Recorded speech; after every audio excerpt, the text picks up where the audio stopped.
Senate Republicans are moving to block the Biden White House from lifting sanctions on Iran, which would allow Russia and China to build up parts of Tehran's nuclear program. Joining us live with the very latest on this is our national correspondent, Logan Ratick. Logan?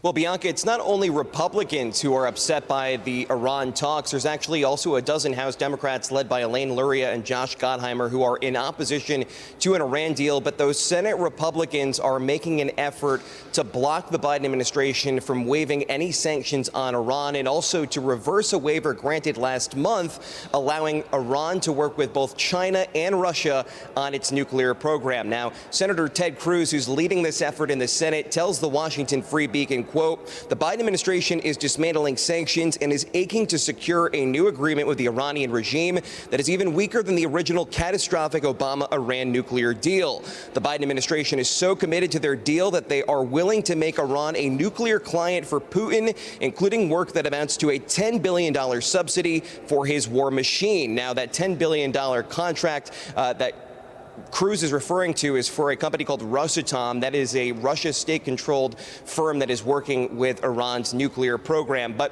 White House Press Secretary Jen Psaki, she has been asked about this. Why are we sanctioning Putin, but not when it comes to him working with the Iranians?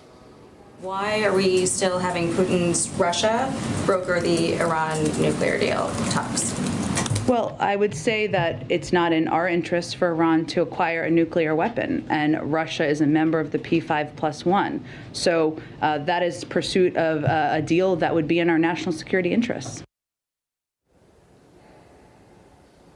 Now, I was on a briefing with CENTCOM Commander General Frank McKenzie, actually his final briefing as commander before his retirement. He says in the last 3 years, no country in the Middle East has given him a bigger cause for concern than Iran. And Bianca, we also just got a comment back from the State Department. I asked them about Iran working with Russia as part of this nuclear deal. And this is what the State Department told me in part, quote, "We would not sanction Russian participation in nuclear projects that are part of resuming full implementation of the JCPOA." And State continues by saying, while no deal has been reached on a return to the JCPOA, we would expect any such return to allow for Russia's cooperation with Iran in this area to continue. So what the State Department's telling me right there is that they won't sanction Russia for working with Iran as part of this nuclear deal that is being negotiated with the U.S.